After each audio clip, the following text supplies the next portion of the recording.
All right. Well, welcome everybody.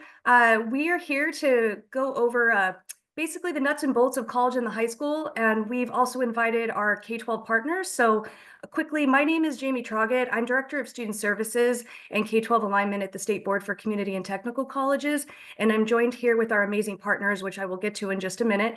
But we have an opportunity to engage peer-to-peer and learn from each other and really dive into the responsibilities and roles between the college and the high school side for college and the high school. And so we are joined by, it seems like, pretty much every sector that interacts with college and the high school. So we appreciate your time. I'm going to go ahead and ask all of you if you can put your name into the chat along with your institution, your high school district. We are going to be breaking out based on regions later, and it would be nice to have you all in the chat so we can figure out how we want to get that maneuvered in the next hour. So thank you for doing that.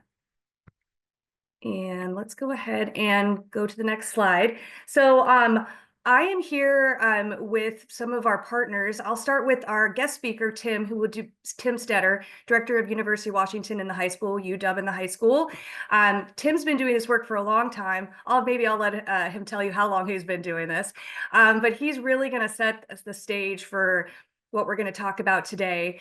And Council of Presidents, Julie Garber, our amazing partner, Director of Policy and Academic Affairs, is here as well. And then we have our SBCTC team. So we're the State Board for Community and Technical Colleges, and that's myself, Stephanie Rock, Policy Associate, and Kristen Jowie, our Program Administrator. We're going to be monitoring the chat as well, so please feel free to add your questions in the chat, and we'll be reviewing those before we go into our breakout sessions. If you're having any troubleshooting, please let us know. But I'm going to go ahead and go to the next slide and just kind of let you know what the agenda is going to look like. And so welcome introductions, housekeeping, that's kind of what we did. And after that, Tim's going to take us into College and the High School 101 and responsibilities. We're going to have an opportunity for a Q&A, so we can just kind of ask questions at the agency level, the college level, K-12 level, and then we're going to break you out peer-to-peer based on your region. And then we'll come back together for a large group discussion. So excited to do this. This is something new we haven't done before, so we really appreciate the time. And again, we are recording this, so we'll be able to have this available. I believe we're not recording after during the breakout sessions, but before that, we'll be able to post that so anybody that's not able to attend today can review later. So I feel like I might have just missed something, so I'm gonna ask my colleagues if there's anything I'm missing before I transition on to Tim. Are we good? Okay. Tim, I will go ahead and let you take the next slide.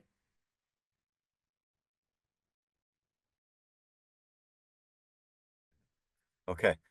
Thanks, Jamie, and thanks, everybody. So great to be here with you all. So much expertise in this room. Just zooming down this chat, we need more than a 101 session. I think we're ready to for 400 level college and the high school, but this is an opportunity to just kind of level set with everybody. So they said, Tim, can you do 6 slides talking about college and the high school? And I said, probably. How much time do I have?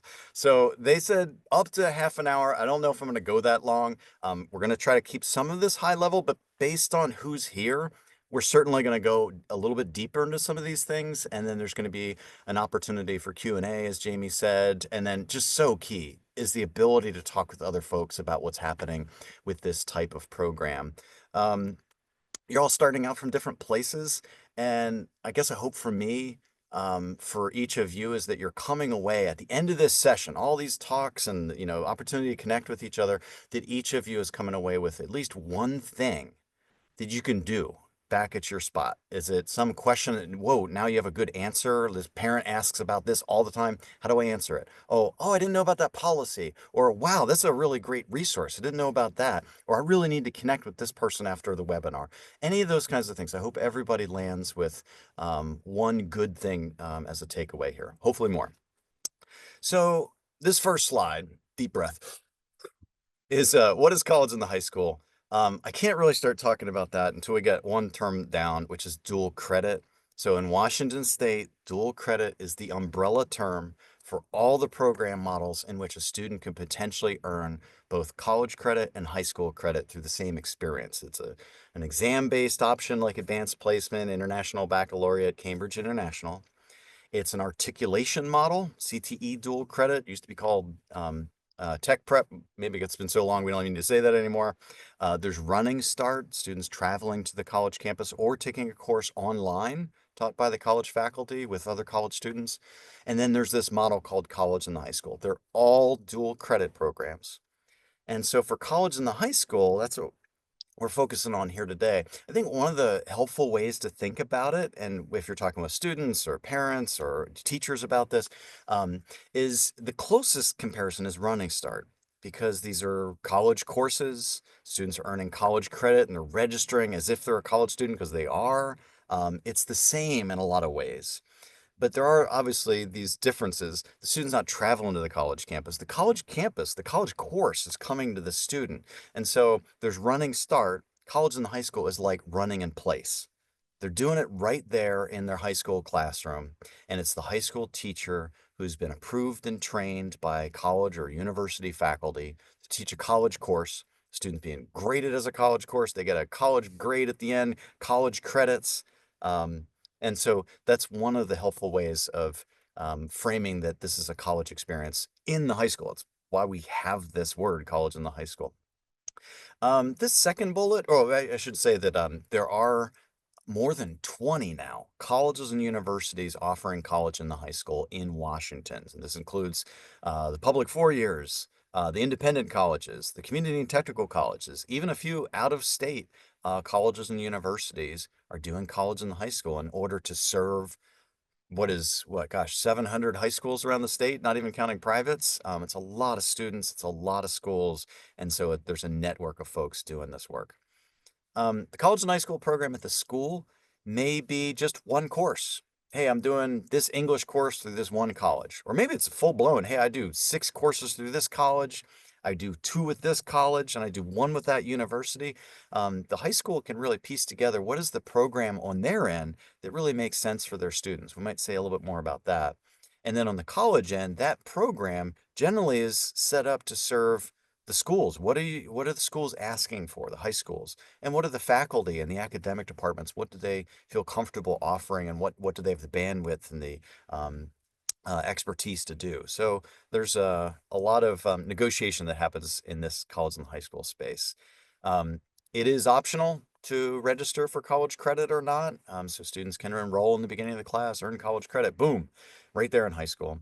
And then our state made a move some years ago to expand college and the high school to include ninth grade officially. So we're one of the states following state policy best practices. This is from years ago around dual and concurrent enrollment, saying, hey, we shouldn't be setting up essentially arbitrary things like you need to be this age or you need to have or be at this grade level. Like if you're academically ready for a college course, if you meet any course prereqs, you need to have pre-calc before you move on to calculus, this kind of thing. If you're academically ready, you should have the opportunity to take this class. And so Washington is a real leader in that regard. I mentioned one phrase that I guess I should say something about is concurrent enrollment. That's another term that's used in other states and nationally for college and the high school. So if you hear concurrent enrollment and college and high school, they're the same thing. High school teacher in a high school classroom teaching a college course. Okay. Whew. Let's move on to the next slide.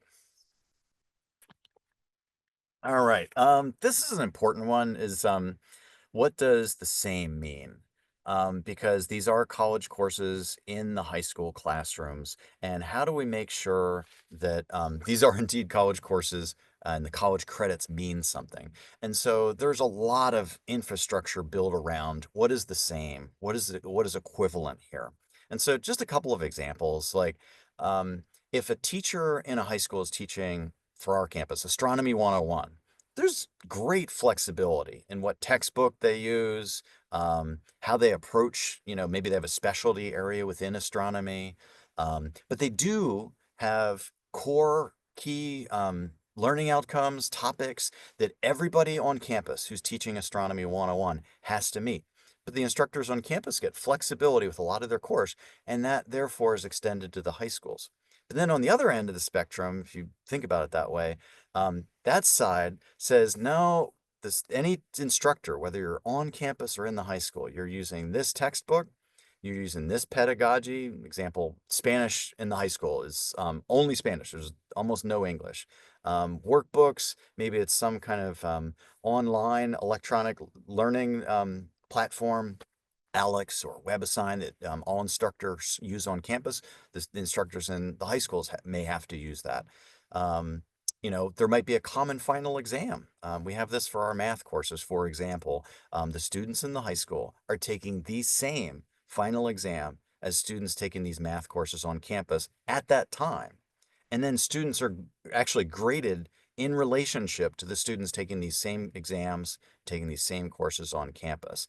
And that's so that we can say, yes, the grades that students are earning are the same or equivalent to what we would see on campus. And as much as possible, I know that there's a lot of gray area around this. I'm trying to do the black and white thing.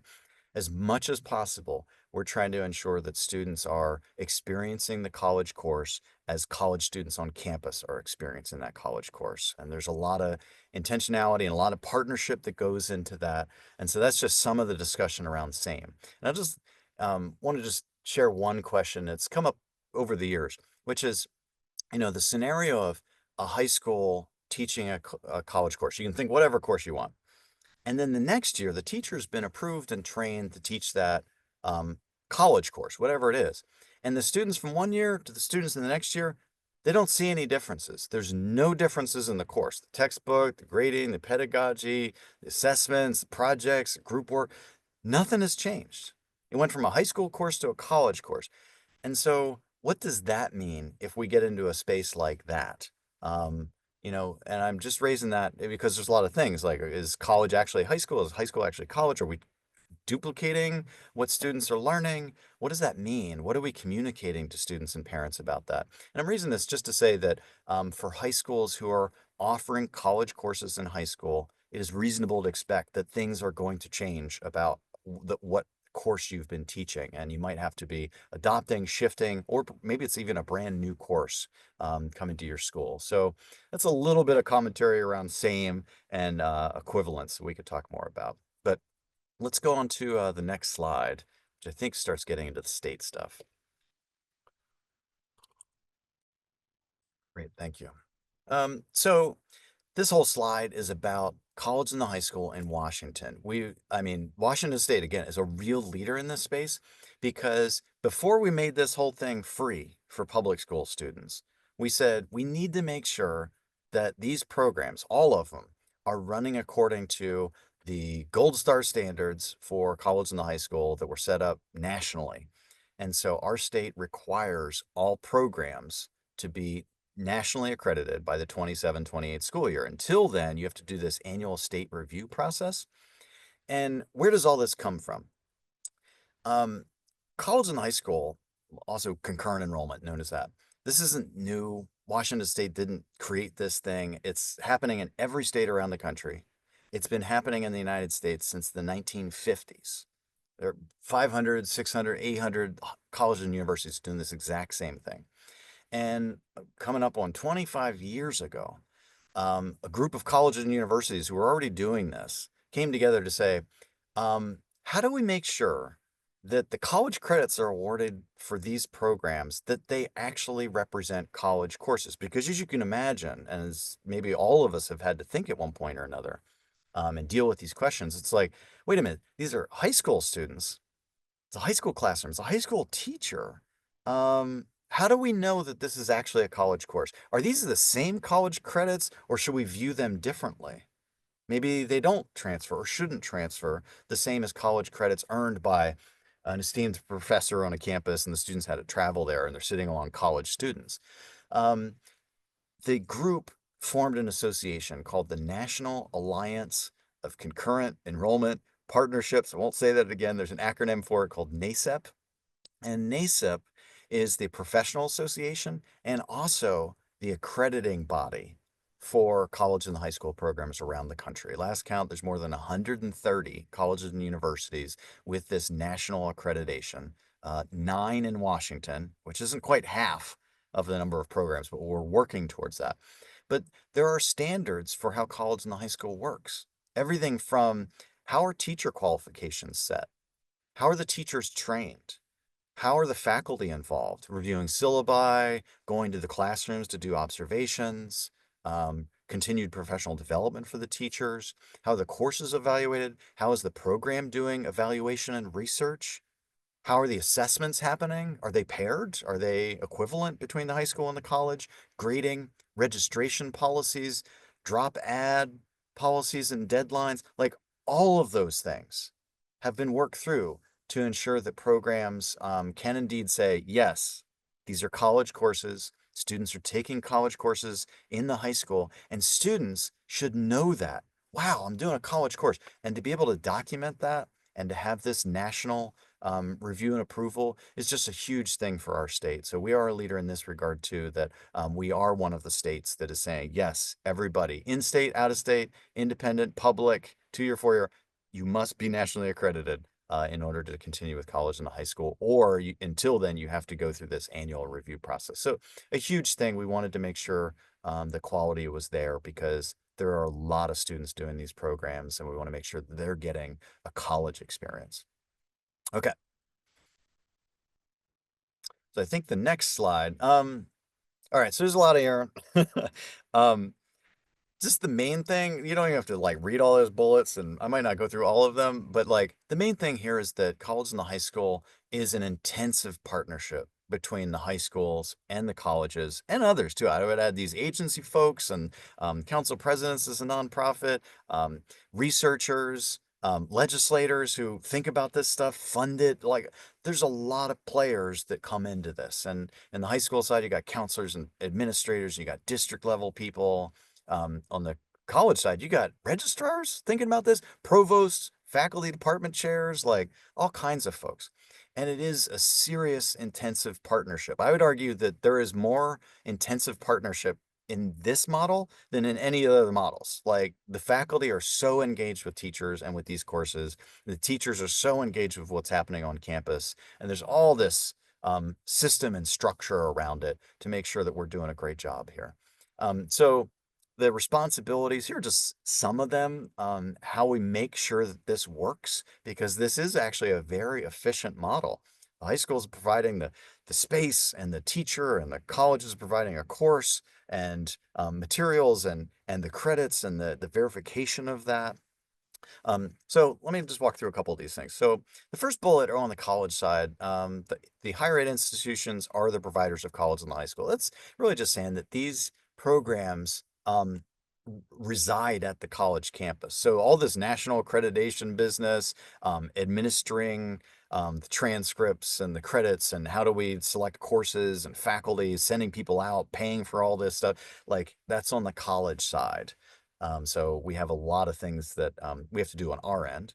The second bullet, huge. I can't say this enough. Like these are college courses.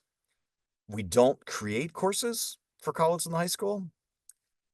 We don't approve high school courses for college credit. That's like anytime you hear anything like that, like we have this great high school course, can we work college credit for it? Like that's not the way. What is the college course in the college course catalog? What is that course that's being taught already on the college campus to matriculated students? Because again, here's another one of these mechanisms to say, we're not creating something specifically for high schools here. This is an opportunity for high school students to take existing college courses. The third bullet is around qualifications. We could have a whole webinar on this, but basically teachers have to apply and meet minimum qualifications for specific courses at colleges and universities who are offering college and high school. Those qualifications are set locally by institutions, even by their own departments within that. And there could even be variations for a certain course. Like, for example, a biology faculty member might not actually be qualified to teach every single biology course is in the course catalog. There's specialties, there's more advanced knowledge, things like that. So a teacher potentially could be approved for one course in a discipline and not another. And the qualifications might be different too. So the qualifications, we could, we might end up talking about that a bunch. It is another barrier for college and the high school. around schools with smaller staff may not be able to offer as many courses. We can talk about that. And I can say too that Washington, we actually have more flexibility than a lot of other states around the country because of our regional accreditor, the Northwest Commission on Colleges and Universities, and how they have given local discretion and control to instructor qualifications. The next one is around grades, and I guess there's a bullet on the high school side too, just to confirm that there are 2 grades that are assigned for a college course in the high school. The college grade that's reported to the college goes on a student's transcript, looks exactly the same as the student taking that course on campus. That's in accordance with whatever college policies there are. And that's not just the 4.0 scale, it may also be, hey, for this course, 40% of the final grade is based on this final exam, and 20% is based on this portfolio, and 20% is based on whatever it is. Um, that's what goes into the college grade. Maybe there's no retakes, maybe there's no extra credit, or there's a participation or attendance grade, something like that. On the high school side, the high school grade, A to B or 100 to 0 or whatever, is 100% up to the high school, their discretion on how they grade that course. That high school grade is posted on the high school transcript, and these 2 grades aren't necessarily equivalent. In many cases, they might be or very close, but there are certainly cases in which they're not because they're calculated differently. So typically that is in the local agreement that is signed by the school districts or the private school and the college or university partner. Credit transfer, um, students are earning college credits. In order to transfer the credits, they have to order their official college transcript to be sent to the college or university that they're attending. And it's up to that receiving institution to say, oh, okay, we know this college, we know this college course. We're going to award these credits that will count in this way towards your degree requirements. It's up to that receiving college or university how they handle credits coming in. The same as it is with, I got exam scores through IB or something like that. Each college or university is setting their transfer equivalencies or their exam credit awarding policies, all those kinds of things. So students can typically look up this information, policies on credits earned in the high school. We actually, council presidents did some great work last year to look at all of the university courses that are being offered through college and high school to say, how do those specific courses transfer to the other public universities in Washington state? And there's already transfer equivalencies between the community college system and the universities. So students can look up some of these things, and if they have questions, they can contact their college or university. But by and large, and maybe we're going to talk about credit transfer more, the courses do successfully transfer in most cases. There are certainly exceptions. On the high school side, um, determined by the school. Yeah, totally. You high school folks and partners out there, you know what's best for your school communities. And we find that many high schools are doing a mix of dual credit programs because some students definitely want to do Running Start. It's a fantastic, like the most authentic model there is. You're going to the college campus. That is great for some students for sure. And then there's exam-based options. Maybe a high school is offering 2 or 3 college and high school courses and through different providers too. And it's up to the high school to really drive that. From the higher ed side, we typically are just like, however we can partner with you, we are happy to make that work because you're even closer to the students. And it's again this partnership thing. So the high schools really need to drive this. Courses taught by a high school instructor. They do have to do some things. I've mentioned like they have to apply, they need to attend training, they need to submit syllabus, they need to conduct end of course evaluations, they need to submit their final college grades to the college, they need to do continuing professional development, just other things. But the high school teacher is really pivotal in this. And um, gosh, we get some amazing teachers who are doing this work. And that's across programs, that's across the country. Teachers doing college courses in high school are just phenomenal. They're community treasures. Um, the last one is, yeah, the grade. We talked about this a little bit, is the high school and the college grade. So just to be clear on that. Okay, let's see where we're going with the next slide. Where am I at? Okay. College credit. Okay, so here's just a few bullets everybody probably knows about, but you can choose to earn college credit. The high schools are awarding high school credit for this college course, but it's optional if the student wants to register for college credit. For private high schools, they still have to pay. There's a driver there, but it's an optional thing. They do not absolutely have to do it. Um, yeah. When do they earn the credit? Right at the end of the course. It is a college course. And so if all of us have taken college courses, at the end of the course, you get a grade, boom, on your transcript are the credits. There's no delay. There's no retroactive business. It's like you take the course and at the end of the course, you get a grade and credits. That's how that works. Just the same. The registrars sign off on all this stuff. Permanent college transcript. So definitely something to talk with students about. And we on the college or university side do a lot of communications around that. Like that's the official nature of this. This isn't college like, it's not college level even. It's college. Like you're doing it. And fortunately you're doing it within a system that gives a lot of support. High school, all this framing around the college and university, policies and procedures, people to help. Credit transfer, we've looked at this for decades. The state again did an audit last year. This was both college and high school and Running Start. There were some doubts because as soon as the state puts money into things, of course they want to make sure that there is return on that investment. Are there doubts that college credits earned through college and the high school or Running Start, that they're not being counted somehow? The results were very clear. In most cases, the credits are transferring just fine, just as they are supposed to. The times when they are not typically is when a student hasn't actually ordered their college transcript to be sent and evaluated. So that's a huge thing. Nationally, credits are moving all over the place. We have Canadian colleges and universities taking credits through this. And so talk with students. If you're in the high school side and you've got folks who come back, ask them because we do alumni surveys. And it's like, where did you go to college? Oh, you went to University of Kansas, you went to UConn, you went to Embry-Riddle, you went to Colorado School of Mines, you went to Simon Fraser. The credits transferred, great.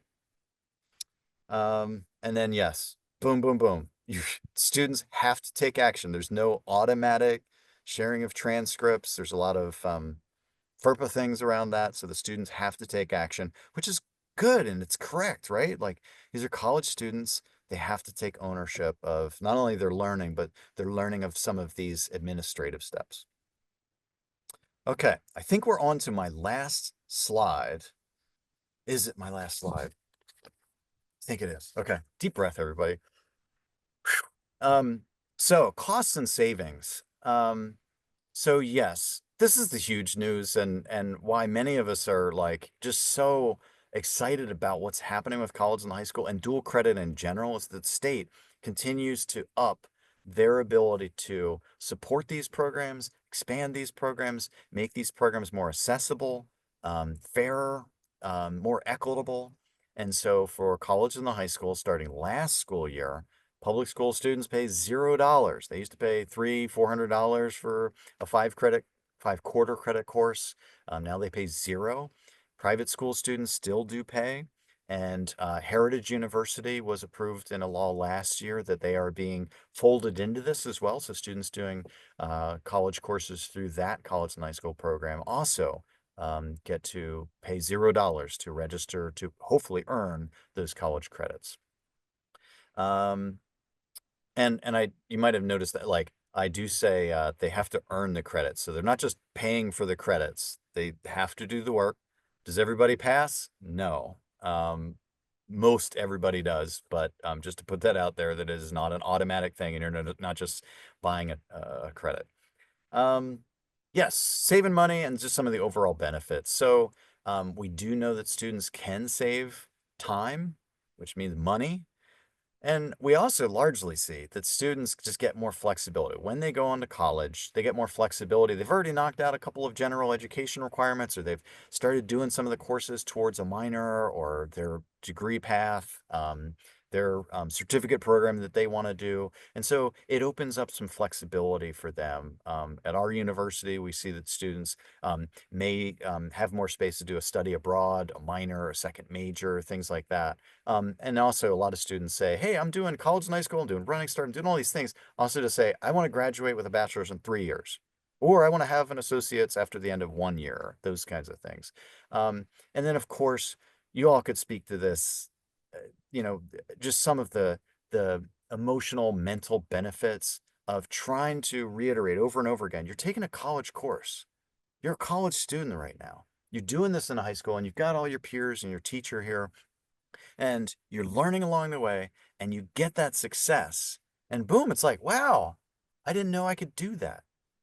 How many high school students did? I mean, before these kinds of programs. So, yes, you can do a college course and you can learn some of that college knowledge. I know what a registrar is. I know what a transcript is. Maybe even know what office hours are. I know that it's my responsibility, if I miss class, to check in with the teacher. What did I miss? How do I make up for these things? Those kinds of college knowledge things, to be able to learn that in a safe space with all the support that a high school brings, it's just a phenomenal thing so that they're ready then for, more running start, college campus, those kinds of things. So lots of benefits here. So I think with that, that was 6 slides.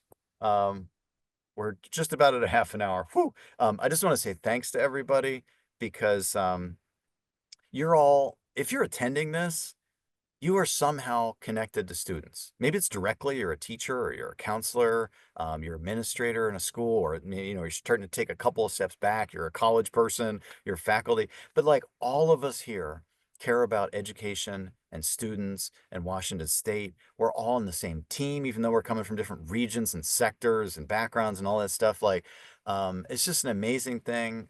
We collectively are doing so much important work, and I just appreciate everybody making time to level set and to share your expertise and questions here. So with that, we'll move on to questions and answers. Thank you.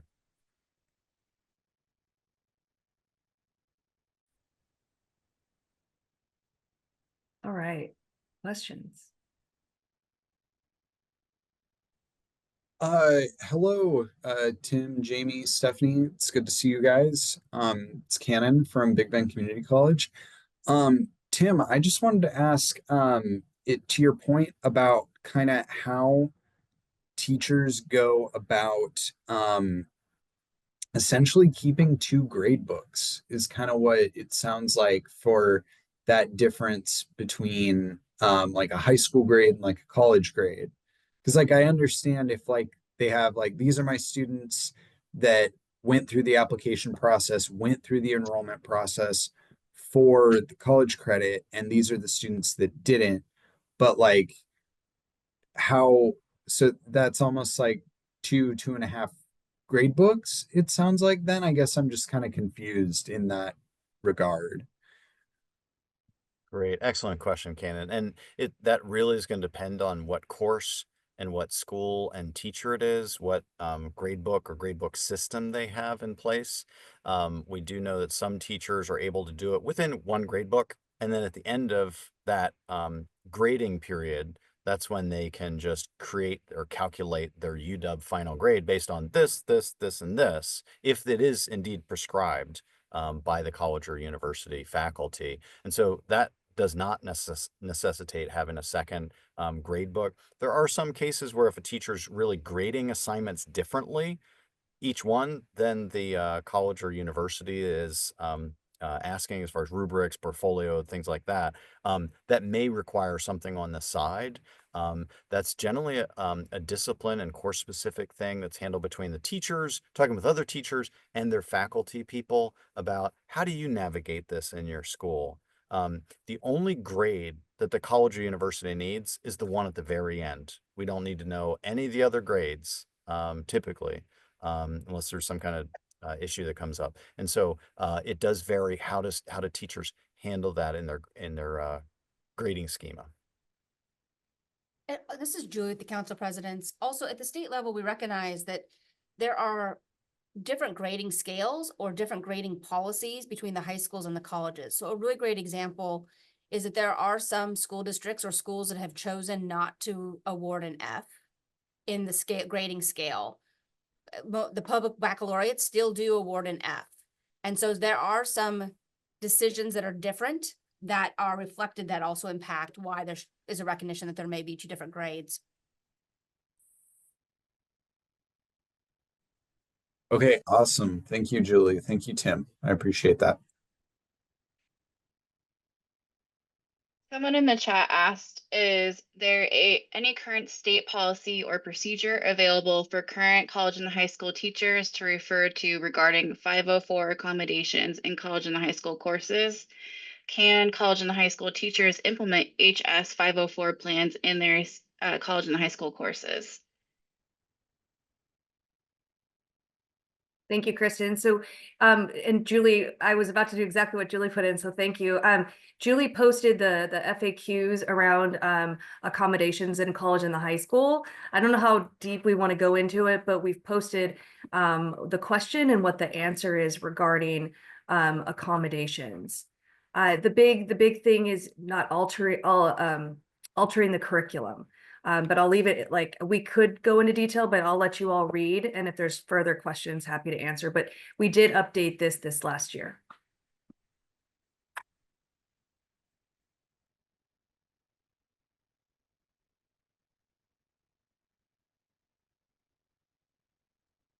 Someone asked, what is NASEP's stance on AP and college and the high school concurrent enrollment? Does it impact NASEP accreditation?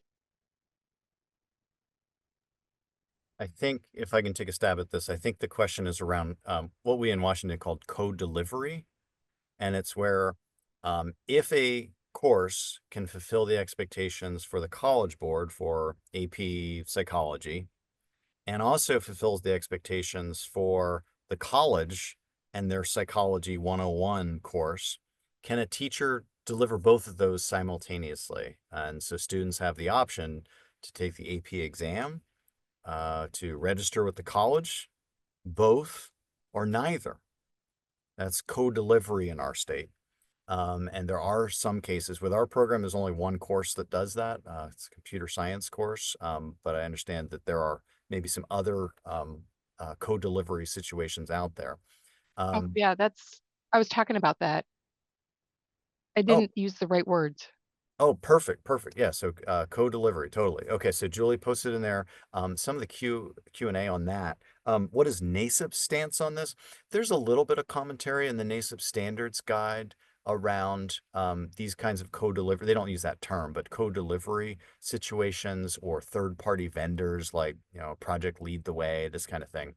And in general, NASEP is really focused on the college's integrity of that course is paramount, first and foremost. And if anything jeopardizes that, if some of the pedagogical strategies, hey, this course is really teaching to a test versus we're focused on these outcomes that are much more project based, that would be a situation that the college would really have to choose.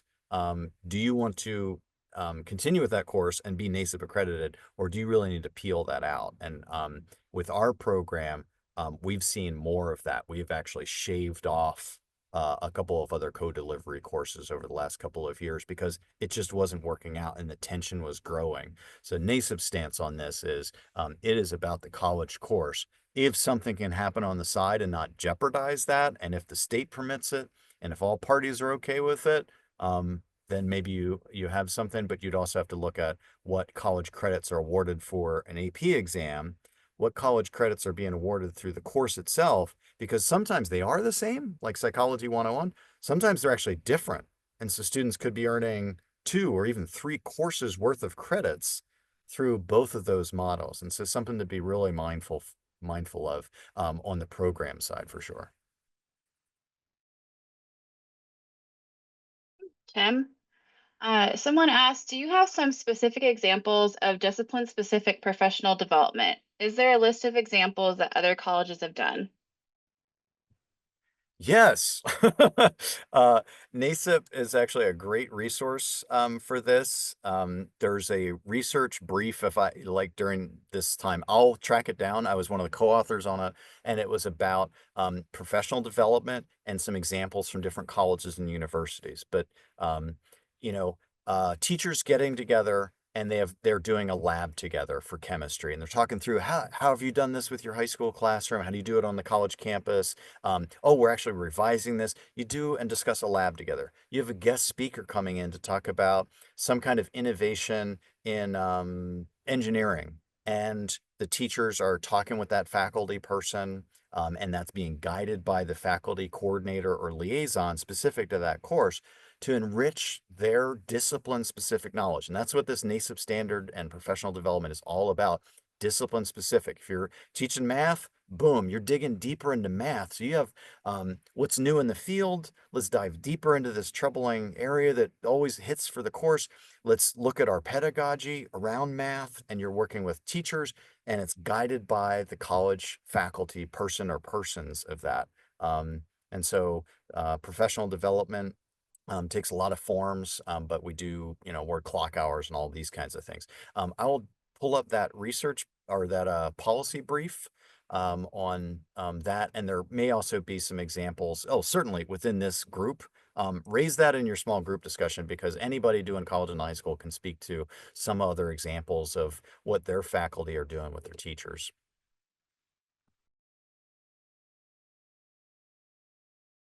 Thank you, Tim. How are the registration windows determined for college and the high school? Students are required to register for some classes in the fall versus being able to wait until spring.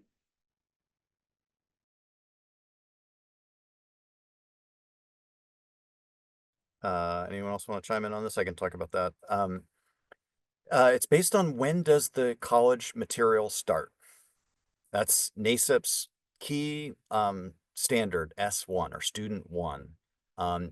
Students are not registering towards the end of the course and being in fulfillment of the NASIP's expectation, because that's not how college works. Students don't get to kind of feel out the course halfway through, 2/3 of the way, or towards the end. It's like, oh, I'm actually doing pretty well. Now I'm going to register because I think I'm going to get a good grade and I know I'm going to pass it. Now I'm going to register. That's not how college works. That is not how college and high school is supposed to be working in our state, if it is at all.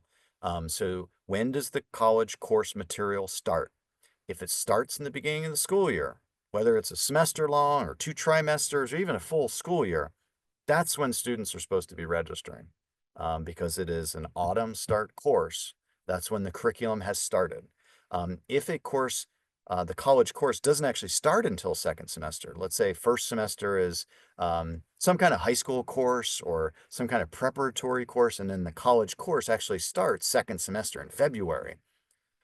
Then in our system, in a quarterly system, it would be a winter start course, and students are registering then. They're not registering in the spring quarter, they're registering in winter. So it's about when does the course start? Some programs actually have students register before the course starts, which is more typical for college. Thank you, Tim. I see Jeff has his hand up. Hey, thank you. Tim, great to see you again. You are an absolute rock star. There are so many rock stars on this Zoom right now, people that you don't realize how much I appreciate everybody here. I do want to give a quick shout out to just how much work everyone is doing on this with a huge number of enrollment gains and the rest. The COP transfer spreadsheet that we did for credits and whatnot. So much work went into all that. Fantastic. So, Tim, I want to set you up with a little bit of a softball, maybe a curveball. I'm not sure. Where are we going next? What do you see as the next step in college and high school's evolution? Now that we've got stuff paid for, most schools have at least a start of some partnerships, at least emerging. Where do you see us going? Excellent pitch, Jeff. I appreciate that a lot. I think it's a right-on question. Is now that we've Jeff, if folks don't know Jeff, like Jeff, super rock star, National Teacher of the Year, such an advocate for dual credit, on the Washington Student Achievement Council for like generations at this point, like such a leader in this field. So Jeff, thank you for the work that you're doing and for the question. What do we see next now that one of these primary barriers is gone for many students anyway, all public schools? Boom, you get the funding out of the way. What's next? What's the next big barrier as students are ramping up, as schools are ramping up? How many credits am I awarding? What are all the opportunities that I have? I see two things. One is around, and we're starting to see this at the state level already, high school and beyond plan, common platform. We want more resources in advising and counseling. Is how do we make sure students are doing the right courses, that high schools are offering the right courses that sync together really well? How do we make sure students get that seamless experience so they're like, I'm being drawn right into the college advisors are involved to really guide students on what does it mean to be taking these courses as a 10th grader or as an 11th grader? How does that pair up with what the high school counselor is seeing? And I just think it would be an amazing thing if our state starts seeing even more synergy between the college advisors and the high school counselors, the administrators, the faculty. So we're really nurturing these students, because there's still a divide here, right? You know, we've brought the college courses into the high school, but students kind of have to leap after high school graduation, and they don't get that support anymore, and they're leaping into the college space. And how do we help that bridge even more? Not with the academic side, the curriculum side, the pedagogy side, but the systems side of things, so that they really see themselves. And this could also go into, whoa, I've got 3 different transcripts from 3 different colleges, and like the colleges don't know what students are doing from through the other colleges. How do we link all that information together? Is it some kind of shared platform? Is it more brokering of information? This is my second thing that I start seeing is, we in our state are going to be, our program is for sure already running into it. We're running up into capacity issues. As I talked about, college and high school is such an intensive model, and we don't offer a lot of courses because the faculty in our departments are like, we don't have the time for this, especially right now. uh, we can take maybe 5 schools and that's it, and there's 30 schools that want it. You know, with this many students and this many high schools, and we've got 20 colleges and universities doing this, and some are very regionally bound, service district type things. Maybe there's only one program in the state that offers history statewide. How do we start brokering this and expanding the capacity of our network? And I think of this as a system too, the capacity of our system, because here college and the high school is this amazing opportunity. It's free. There's all these benefits to it. There's this rich partnership. It's intensive, but it's only one of the dual credit options that are out there. And it's really going to be, you know, folks like you, Jeff, leading schools to say, how do we piece together a system of opportunities for students that's going to involve this college, this university, the college board. We've got to make sure we're doing Running Start. We're bringing in more CTE stuff for students. We're doing, you know, internships, all those things, workforce development. Um, how do we do that as a system? Because college and the high school is not going to be able to serve comprehensively all schools in the state with everything from math to social studies. It's not. But we have work to do around capacity building and making it sure that we are operating as a system. Hey, if I can't do it at UW, can Central do it? Or, hey, Western's now in this. Can Western do some of these things to support these schools? There's going to be more demand than we currently have capacity. And so that's what I see next is another one of these. How do we strengthen this system so that we're all, and these kinds of things are great. How do we work even better together? Sharing information, sharing schools. Are there efficiencies to be gained? We need to get into that level of strategy and thinking. Just to piggyback back off Tim, and just for a larger state policy context, Tim is spot on about the need for the integration and the growth. Under the current funding formula, however, at the state level, that will be very challenging for all higher education institutions offering college and high school to continue in the long term to support these programs. Under the current funding model, we are actually seeing institutions needing to make the decision not to offer college and the high school because of the huge state reduction. So while it's free to students, there are some work that needs to be done sooner than later at the state level to correct the funding formula, or we may be in a position where there'll be fewer institutions able to offer, there'll be fewer institutions that may be able to offer college in the high school. And those that are able to offer it will have limited offerings, and it will put higher ed in a position of having to tell our communities no. And that's across the public. And I think, and also Sheila, correct me if I'm wrong, but you know, ICW would also have some of those challenges as we're moving forward. So just a general context about how we may collectively move forward to make sure that this program is an opportunity for students across Washington. 100%. Julie, thank you for bringing the money. I was going to steer away from that one, but you nailed it. Thank you.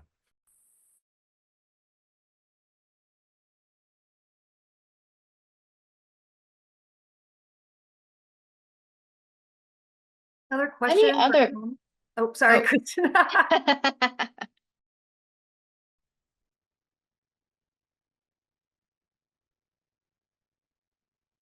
Questions or comments for the larger group?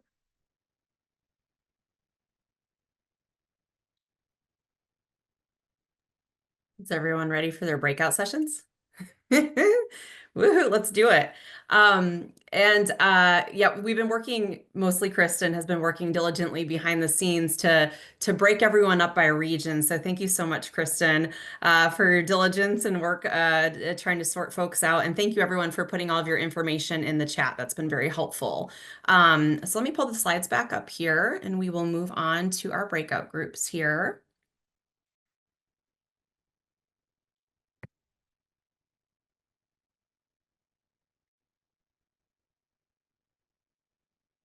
Okay. So we'll have about 15 minutes, maybe about actually 20 minutes, because we're ending a little bit early well, let's start at, yeah, let's do about 15 minutes. Because we had about until 12 to do the Q&A. So we'll do 15 minutes and then we'll come back together as a group. So how our breakout sessions are going to work today, we thought it would be best to break folks up into region. So you can have those really meaningful conversations about what is going on in your area when it comes to college and the high school and students and all of the influences that are happening around you all. So the next slide will have some prompts and some guiding questions for you all to talk about in your rooms. And then we will finish up today with a share out and takeaways at 12:15 to 12:30. So we have, like I said, we'll have about 15-ish minutes in our breakout sessions once we get those going. But I'm going to go ahead and go to the next slide to talk about the prompts and guiding questions. So before I kind of sort through what our rooms are going to look like and before we open this up, there's some prompts that we have here. So you may not all know each other, right, when you get into your breakout room, or you may know each other very well, as Tim did such an outstanding job today going through all of the ins and outs of college and high school, and just really putting emphasis on that, college and high school is a great example of collaboration. So you all may know each other, or there may be some new faces. So this is really that opportunity to come together and connect K-12 partners, higher education partners, and have those really meaningful conversations and connections. So the first one here is let's connect. So quick breakout group introductions. So what is your role as it relates to college and high school? Where are you coming from? Just that connection piece. So start the room out doing that. And then discuss the positive impact you are seeing in your region as it relates to college and high school. And of course, what are some challenges you are seeing? So having an opportunity to really build on those positives, but also, what is going on that are some challenges that we can all work together on collaboratively for our students and families who are accessing college and high school. We're not accessing college and high school. And then what information do you have more questions about? And then what information or question do you have that were not addressed today that you would like more information about? So those are some things we just want you all to think about as you're in your rooms. If you don't get to every single one of them, that's okay. I know it's only 15 minutes, but we just wanted to provide some kind of guidance when you do get into your rooms. So we'll go ahead and put these questions in the chat in a minute here. And I'm going to stop my share so we can get into the breakout sessions. So, hi, so Julie with the council presidents. It's great to have everybody. And I know I was in a meeting or in a session and it was a really great, robust conversation, kind of about some of the barriers to consider thinking through. If we could go through each group and have somebody kind of give out the highlights, and then I think at the end of that, if we can see if there's any questions or comments or, yeses to like, yes, we had the same conversation, those types of things would be really useful. So who would like to go first?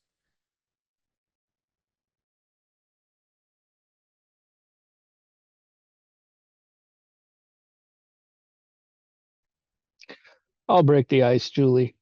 Um, our group was really interested in understanding how college and the high school enrollment it differs between the students who are enrolling for only college credit and the students who are enrolling for the college credit. And we acknowledged as state agencies that is a gap in our understanding because we hold enrollment data at the high school level over in Cedars through OSPI, and the enrollment is much harder to get our hands on from the higher education perspective because it isn't easily identified as a college in the high school enrollment. So I mentioned that ERDC is doing a lot of work to try to figure out how to solve for that. And then the question also came up about, as Tim mentioned earlier, what about a unified platform? And so I can at least say that that is something we have been investigating and will continue to investigate. We have been in conversations with some third-party vendors around their dual enrollment software platforms. And so that's a conversation that will continue and may actually be legislatively required. There's a bill right now on CTE dual credit specifically that may require an investigation into some unified platforms for these purposes. So a lot of talk around that. Great, thanks, Tim. Who would like to go next?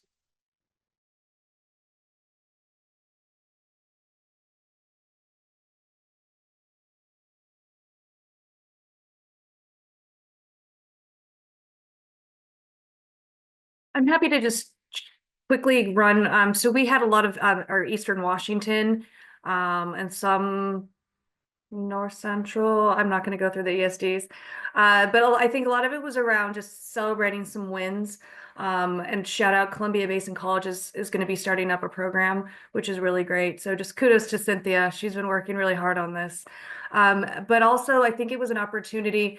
We've got a lot of seasoned practitioners in that space that offered to help, so contact information and just reaching out to know that you're not alone, and there's a lot of lessons learned and advice that people are willing to give each other. So it was just a nice positive space to just kind of share what's going on and make connections that can be used outside of this space. Wonderful. Who else would like to share?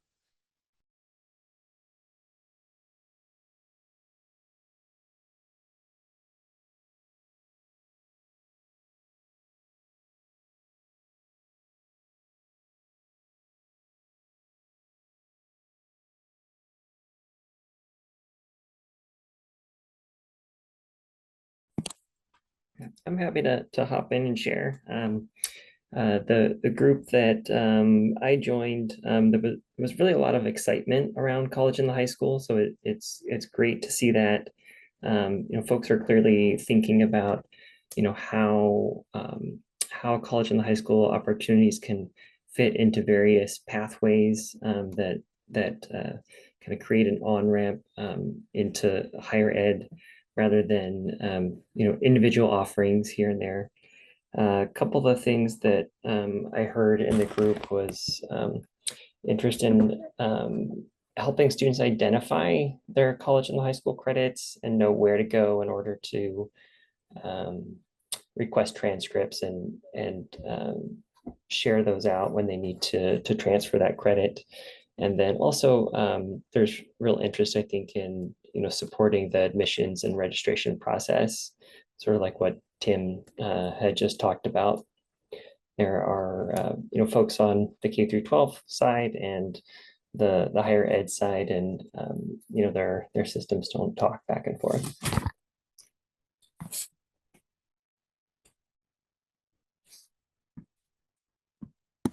I think we have one or two more groups. You haven't heard from someone in your group? That might have been everybody, Julie. Oh, great. Okay, great. So I think we have a combination of I do appreciate the group who kind of celebrated. I think we've come a long way, but I think that the other conversations that we've heard is that there's work to be done. That goes beyond the funding model, about working to make sure that we are identifying and removing barriers for students so that they can equitably access these opportunities and take them into their journey on after they leave high school. And I think a lot of that, from what I've heard in our group and others, works around some statewide level work around transcripts and some hubs around transfer and working to do that, which I think is really exciting work to be doing next. And appreciate all that input and it's great to have this community to do that work. So any other summary thoughts? Or something that you're burning to share that maybe wasn't shared?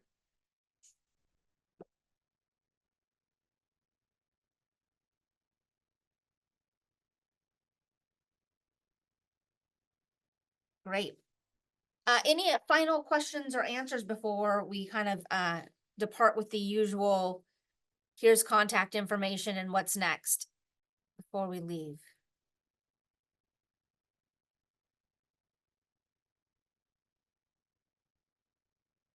All right. So thank you all so much for spending your time with us. We really appreciate this opportunity to connect with all of our partners. It's great to see some familiar faces and some new faces as well. So on the left-hand side, there's contact information if you have any questions. And we hope you'll keep with us over the spring. We are going to have another webinar coming up here on April that focuses on advising and guidance. So really kind of stepping into that next work around that transfer and advising space. And then in June, we are hoping to have a conclusion to the 2025 legislative session, and we'll be able to bring a joint presentation about bills that may have passed and any state level updates and work that's going on. So hope you will continue to stick with us. We would welcome any insights, any way we can make changes that maybe this would work better in the future. And also, if you have any idea topics and stuff to be explored in some capacity, we welcome. So feel free to email those of us on the left about that. I want to say a huge thank you to Kristen. It is not easy to navigate these webinar things. It really aged myself by referring to them as webinar things, but these webinars so really can't be successful without her amazing work and talent and design on this PowerPoint. So really appreciate you, Kristen. And thank you, Tim, for all your expertise and that perspective. Again, we look forward to seeing you all again in April. And in the meantime, if you have ideas or thoughts, please don't hesitate to reach out. Again, we really appreciate you. Hope you all have a wonderful day, and maybe the sunshine is in your area like it's just came out here at Olympia. So take care, and we'll see you in April.